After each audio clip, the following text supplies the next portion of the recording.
안녕하세요. 라이프노트입니다. 오늘 제가 갖고 온 주제는 이 계층 사다리에 대해서 이야기를 한번 해볼까 합니다. 예전에 한때 부동산이 급등하면서 이제 벼락거지가 됐다라고 하면서 우리의 이제 부동산적으로 봤을 때, 뭐 자산적인 측면으로 봤을 때 계층의 사다리가 무너졌다 이런 말들이 한때 많이 표현이 된 적이 있었습니다. 현재까지도 이 무너진 계층 사다리는 복구가 안 되고 있는 걸로 다들 알고 있죠. 열심히 살면 올라간다고 생각을 했습니다. 하지만 이젠 그런 사다리가 없어진 거죠. 개천에서 용나는 시대는 끝났다라는 겁니다. 어릴 땐 뭐 그렇게 들었죠. 공부 열심히 해라. 그러면 좋은 대학 가고 좋은 회사 들어가서 잘 먹고 잘 살 수 있을 것이다. 그 말이 틀리지는 않았습니다. 아직도 틀리지는 않았지만 이제 더 이상 통하지 않는다는 말이 되어버린 것 같습니다. 요즘 청년들 사이에서 자주 나오는 말이 있다고 합니다. 바로 공정은 사라졌고 기회의 사다리는 끊겼다라고요. 이 말은 단순한 불만이 아닌 것 같아요. 저는 통계와 구조가 그렇게 보여주고 있기 때문에 그렇게 되는 것도 있고요. 뭐 저출산 문제, 부동산 집값 문제, 가계부채 문제, 직업적 소득과 뭐 근로시간 문제 등 모두가 유기적으로 얽히고 얽혀 있어서 어느 한 곳에 공정과 기회의 사다리가 끊긴 것 같습니다. 도미노처럼 문제들이 발생하게 되는 구조의 사회가 되어버린 것이 아닌가 생각이 듭니다. 그래서 오늘의 제가 갖고 온 주제는 이 무너진 계층 사다리는 언제 복구, 어떻게 복구가 될 것이고 우리는 앞으로 이 계층 사다리에 대해서 어떻게 임하고 어떤 자세를 갖고 이제 사회를 바라봐야 이 무너진 계층 사다리를 조금이라도 복구할 수 있느냐라는 생각으로 준비를 해봤습니다. 그럼 시작해 볼게요. 중산층이 일단 실종되었다고 하죠. 경제 허리가 무너지고 있습니다. 사실 이제 중산층이 사라졌다라는 말이 더 정확할 겁니다. 한 나라의 경제는 부자층과 저소득층이 아니라 허리, 이 중상층이 버텨줘야 건강합니다. 이건 나라뿐만이 아니라 어떤 조직이든 마찬가지라고 생각을 합니다.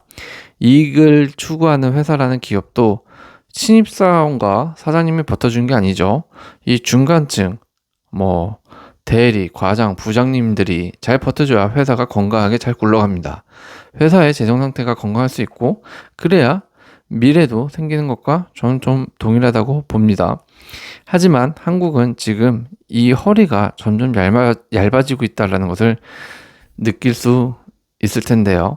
중상층의 그 비율의 변화를 보면 90년대 중후반에는 약 70%가 중상층이었지만 20년대 기준으로 했을 때 약 55% 수준, OECD 평균 대비 하락 추세를 면하지 못하고 있다고 하고요. 2030년엔 50% 아래로 내려갈 수 있다라는 전망까지 등장하고 있다고 합니다. 그럼 이 중상층은 왜 이렇게 줄어들까요? 첫 번째, 양극화된 자산시장이 아닐까 싶습니다. 과거에 중상층의 기준이 소득이었다면 이제 자산이 되어버렸습니다. 이제는 더 이상 중산층을 나누는 기준이 소득이 이렇게 안 나오지? 잘 안 나네요. 소득이 아니라는 거죠. 더 이상 중상층의 기준이 소득이 아닙니다. 그러니까 대기업 다닌다고 이제 중상층이 아니다라는 거죠. 대표적인 자산이 부동산이 있죠. 자산으로 보면 대체 자산으로 코인이나 주식 같은 게 있을 거고요. 하지만 부자라고 한다면 그래도 좀 성공한 자산가라고 한다면 이 부동산은 무조건 한두 채씩은 갖고 있다는 겁니다. 서울 아파트 평균 가격은 12억이라고 하죠. 지방 중소도시 직장인의 연소득 4천원으로는 300년을 겨우 모아야 가능한 금액입니다. 그런데도 자산 가격은 계속 올라가죠. 이미 가진 자와 이제 시작하려는 자 사이의 거리는 걷잡을 수 없이 벌어지게 되었다는 것입니다. 이건 단순한 운이나 노력의 문제가 아니죠. 제도적, 구조적 불균형이 만들어낸 사다리의 끊긴 현상이 곳곳에서 나오고 있다고 볼 수 있는 겁니다. 이제 와서 다시 원상복구한다고 정부에서 수많은 노력들을 한다고는 하고 있습니다만 이것들이 이미 걷어난 계층의 사다리를 다시 복구할 수 있을 정도의 제도는 아닌 것 같아요. 설령 맞다고 해도 꽤나 많은 시간이 걸릴 것으로 체감이 됩니다. 무언가 계층을 건널 수 있는, 물꼬를 틀 수 있는 조금 좋은 정책들이 쏟아지길 바랍니다. 두 번째로는 이 고용의 변화가 생기고 안정성이 붕괴되었기 때문에 중산층이 좀 줄어든 게 아닐까라는 생각을 해봅니다. 과거에는 고용이 곧 중산층의 진입 티켓과 마찬가지였습니다. 한때는 이런 공식이 존재했죠. 대기업 플러스 정규직.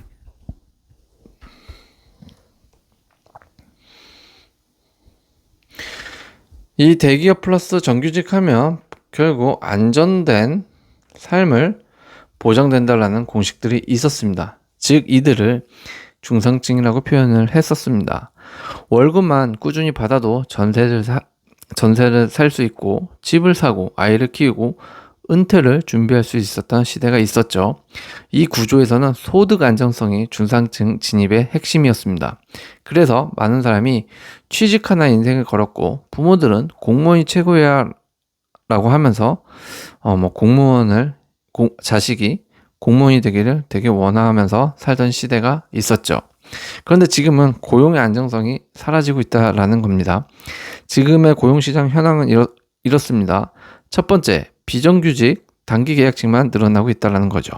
고용이 필요할 때만 쓰고 버리는 프로젝트형 고용이 판을 치고 있고 문제는 이마저도 자리가 없다라는 겁니다. 그리고 1, 2년짜리 단기 계약직 증가함에 따라 퇴직금 없이 청년들이 퇴직을 하고도 버틸 돈이 없고 고용시장은 계속 불안만이 감돌고 있는 것이죠. 두 번째로는 플랫폼 노동의 일상화입니다. 배달의 민족, 쿠팡플렉스, 타다 등에서 일하는 노동자들이 점점 많아지고 있습니다. 근데 이들은 노동자가 아닌 사업자로 분류되어 4대 보험이 적용이 안 되죠. 아파도 일해야 되고 쉬면 소득이 0이 되어버리는 겁니다. 하지만 이 또한 또 자리가 없다는 게 핵심입니다. 대기업도 예외 없는 세상이 점점 오고 있죠. 희망퇴직의 일상화, 심지어 30대 후반에도 정년까지 일하겠다는 생각은 이제 옛말입니다. 너무 잦은 이동을 하고 있죠. 물론 근로소득이 답이다라고 말을 하는 건 아니지만 핵심 문제는 노동이 더 이상 자산 축적 수단이 아니라는 것이라는 거죠. 과거엔 30년 일하면 퇴직금에, 연금에, 아파트 한 채 정도는 가능했다라는 건데 지금은 30년 일해도 집 한 채 못 사는 시대라는 겁니다. 일자리는 있지만 축적 가능한 일자리는 없다는 게 문제죠. 그러니 사람들은 내가 아무리 일을 해도 계층 이동은 안 된다라고 느껴지는 이유 중에 하나가 아닐까라는 생각을 해보게 됩니다. 나는 분명히 세금은 내고 있는데 왜 아무것도 못 받는 기분이지? 한 번쯤 이런 생각 해본 적 있을 겁니다. 중산층이 줄어든 이유가 아마 세금 문제 버릴 수 없을 거고요. 복지 문제 체감이 안 되기 때문에 그럴 겁니다. 월급 명세서를 보니까 소득세랑 건강보험료 빠져나간 건 어마어마한데 병원비 혜택은 기초생활수급자만 받는다고 하고 아이 낳아도 출산장려금은 지방 몇몇 곳에서만 나오는 얘기 같고 대출 받으러 가면 소득은 있는데 자산 가격이 낮아서 어렵다는 소리나 듣고 결국 내가 서 있는 위치가 복지 혜택 받기에는 좀 애매하고 세금은 또 제대로 내고 있는 이 샌드위치 구간이라는 걸 절감하고 있거나 그랬던 적이 있었다고 생각을 합니다. 현실에서 가장 많이 등장하는 말이 있죠. 그게 바로 나는 아무 혜택도 못 받아요 라는 말일 겁니다. 이게 이제 복지 측면에서는 대개 이제 국민들이 이렇게 느낀다라는 거죠. 이건 단순한 하소연이 아니라 정확한 현실 진단이라고 생각을 합니다. 상위 10%는 소득보다 자산으로 부를 누리니 세금도 회피할 가능성이 좀 있고요. 하위 20에서 30%는 국가복지로 최소한의 생계보장을 해줍니다. 그럼 그 사이에 있는 중상층과 서민층은 열심히 일해서 돈은 버는데 혜택은 못 받고 세금만 낸다는 구조에 갇힌 거고 실제로 대개 국민들이 그렇게 느낀다라는 거죠. 심지어는 열심히 난 빚을 갚지만 빚을 못 갚아서 연체되고 있는 사람들은 어렵다고 빚 한강까지 해준다고 합니다. 이런 것들이 모두 구조적으로 조금 잘못되어 있기 때문에 그런 거라고 생각을 하는데요. 구조적으로 잘못되면 이런 복지의 사각지대에서 서민들만 계속해서 소외되는 현상이 발생할 수 있습니다. 예를 들면 소득이 애매하게 있어서 각종 복지에서 탈락하는 경우가 있죠. 예를 들어 육아수당, 전세자금 대출 우대, 건강보험, 본인 부담 경감 등 기준소득 경계에 있어서 조금만 넘으면 고소득자 취급받아서 탈락되는 일도 굉장히 많다고 합니다. 그리고 매달 수십만 원의 세금은 꼬박꼬박 나가죠. 건강보험료, 국민연금, 지방세, 종소세까지. 근데 내가 병원 갔다고 해서 특별히 싸게 치료받는 것도 아닙니다. 실비에서 특약 같은 것도 제대로 안 들어놓으면 비급여 부분은 그냥 생돈으로 내가 내야 하는 경우도 발생하기도 합니다.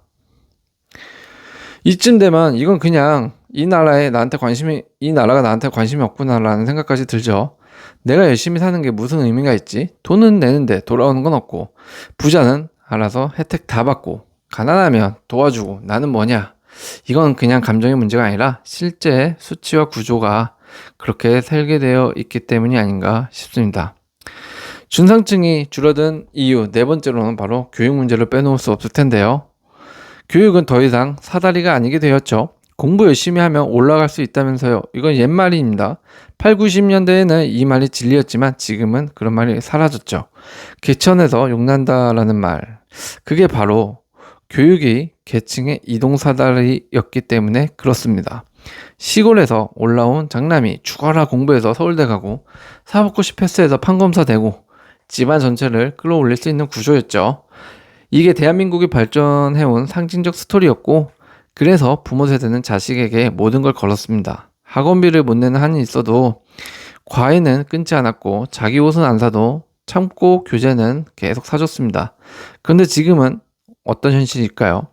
상위층은 출발선 자체가 다릅니다. 강남권 고등학교, 수시 컨설팅, 뇌신 관리 시스템, 정보력도 압도적이고요. 유학, 국제학교, 고가의 사교육과 같이 돈으로 점수를 올릴 수 있는 구조가 되어버렸습니다. 물론 또 이런 말 하면 돈으로 다 올리는 거 아니에요. 애가 받쳐줘야지 올라가죠. 라고 할 수 있는데, 같은, 이제 평등한 구조적인 면이 아니다라고 저는 말씀을 좀 드리는 겁니다. 같은 시험을 보더라도 누군가는 5년 전부터 준비를 하고 있고요. 누군가는 시험 한두 달 전에 알게 되는 상황도 있습니다. 대학 입시라는 대목만 보면 누구나 시험 쳐서 대학을 가는 제도니까 공정해 보이지만 실제 그 내막은 그다지 공정하지 않은 교육과정들의 계급이 알게 모르게 존재해버린 게 된다라고 저는 생각을 합니다. 명문대 신입생의 60% 이상이 상위 20% 가정 출신이고요. 반면에 저소득층 비율은 오히려 조금 줄어들었다고 합니다. 그러니까 굉장히 많은 거죠. 그러니까 명문대에 입학한 신입생들 중에서 60% 이상이 이미 상위 20% 가정 출신이라는 겁니다. 그러니까 이게 무슨 말이냐? 상위 20%는 이미 명문대 신입생에 끼어 있다라고 봐도 무방하다. 그만큼 교육을 잘 습득해서 시험을 잘 본 학생의 목도 있지만 사실 그렇게 되도록 시스템을 만들어주는 가정 환경의 차이도 클 수 있다는 겁니다. 교육이 사다리가 아니라 벽이 되어가고 있는 상황인데요. 교육 격차는 사실상 자산 격차를 의미하기도 하는 시대라는 거죠. 좋은 학교는 비싼 동네는 높은 집값은 부의 대물림인 것이죠. 학교 시설, 교사 수준, 교육 커리큘럼까지 차이가 나니까 밑에 계층은 위의 계층을 절대 따라갈 수가 없는 겁니다. 입시 자체가 고도화된 정답 없는 게임이라는 거죠. 정시와 수시, 비교과 활동, 활동 기록 등 부모가 가이드 해줄 수 있는 집이 유리할 수밖에 없는 게임이 돼버린 겁니다. 교육 이후에 사회 진입 장벽도가 높은 편이죠. 좋은 학벌이 있어도 취업은 경험, 인턴, 어학, 인맥까지 요구를 하고요. 스펙을 채우기 위해 또 돈이 들어갑니다. 또 돈이 들어간다는 거죠. 그리고 이건 단지 청년 개인의 문제가 아닙니다. 교육이 계층 이동을 만들어주지 못하면 사회는 정체되고요. 상위층은 계속 세습되는 겁니다. 여기는 세습으로 이어가고 밑에 하위층은 계속 고착이 되는 거죠. 하위층으로서. 결국 노력이라는 단어가 무의미해지고 의미가 없게 되는 구조로 교육이 계속 변질된다라는 겁니다. 그 순간 사람들은 꿈을 꾸는 대신 체념하고 국가는 역동성을 잃고 침체의 길로 갈 수 있습니다. 그래서 결론은 뭔가요? 라고 한다면 우리가 지금 보는 건 공부만 하면 된다는 말이 통하던 시대에 퇴장을 하고 그 자리에 남은 건 돈이 있어야 공부가 된다라는 씁쓸한 진실이 아닌가 싶습니다. 그럼 계층의 사다리는 완전히 무너졌는가라고 한다면 아직은 완전한 건 아니고요. 조금 기울어진 운동장이다 정도 될 것 같아요. 하지만 과거보다 훨씬 많이 기울어져 있는 건 사실일 거고요. 오르기가 힘들어진 것도 분명할 것 같습니다. 예전엔 사다리를 하나씩 밟고 올라갔다면 지금은 밧줄 하나에 매달려 낭떠러지기를 기어오르는 기분인 것이죠. 게다가 밧줄조차 누군가가 위에서 흔들고 있는 것처럼 느껴지기까지 한다는 겁니다. 즉 위에 올라가긴 해야 하는데 올라가야 나도 좀 숨 쉴 수가 있는데 오르기에는 경사가 가파르고 가파른 경사 중에 또 밧줄 잡고 올라가려고 했더니 누가 더 흔들고 있고 내 자신을 계속 체념하게 만들고 있는 현실만 존재하는 상황이 됐다라는 거죠. 즉 이러지도 저러지도 못하는 상황이 연속적이다 보니까 무너졌다고 중상층이 무너졌다고 생각하게 되는 상황들의 연속이 아닐까 싶습니다. 결국 사다리를 세울 수 있는 건 정부도 아닙니다. 국가도 아닙니다. 결국 우리 자신이라는 것을 깨달아야 합니다. 중상층의 몰락은 단순한 경제 문제는 아닙니다. 사회적 연대와 민주주의의 기반이 무너지는 문제입니다. 중산층이 무너지면 그 나라의 사회적 긴장감은 끝이 없습니다. 세습이 구조화되고 노력의 가치는 희석되고 분노와 절망이 일상이 될 수 있는 사회가 될 겁니다. 아니 어쩌면 이미 지금 이런 상황일지도 모르죠. 그런 세상을 막기 위해선 정책, 시스템, 인식 모두의 변화가 필요한 시점입니다. 그리고 그 변화는 왜 사다리가 무너졌는지를 제대로 보는 것에서부터 시작됩니다. 결국 사다리를 세우는 건 함께 살아가야 한다는 인식에서 시작됩니다. 내 아이만 잘 되는 사회가 아니라 다른 아이들도 꿈꿀 수 있는 사회, 나만 성공하는 구조가 아니라 누구든 올라갈 수 있는 구조가 돼야 되죠. 부자가 되려는 개인의 노력도 중요하지만 희망을 품는 사회적 환경이 이런 사회적 환경의 바탕에 계속 생겨나고 가능성이 생겨나야 된다는 거죠. 결국 희망이라는 게 우리 눈앞에 보여야 된다는 겁니다. 사다리는 누군가 만들어주지 않습니다. 우리가 서로의 어깨를 딛고 손을 내밀어야 비로소 다시 세워질 수 있을 겁니다. 그게 우리가 살아갈 이유이고 함께 살아갈 수 있는 뭔가의 민주주의가 아닌가 저는 그렇게 생각을 합니다. 더불어서 살아가고 있는 사회잖아요. 우리 서로 배려하고 존중하고 협력하고 이해를 해줘야 조금은 기울어진 경기장이 조금은 부서졌던 사다리가 복구될 수 있지 않을까 그런 생각으로 오늘 준비를 해봤습니다. 오늘도 시청해 주셔서 감사합니다.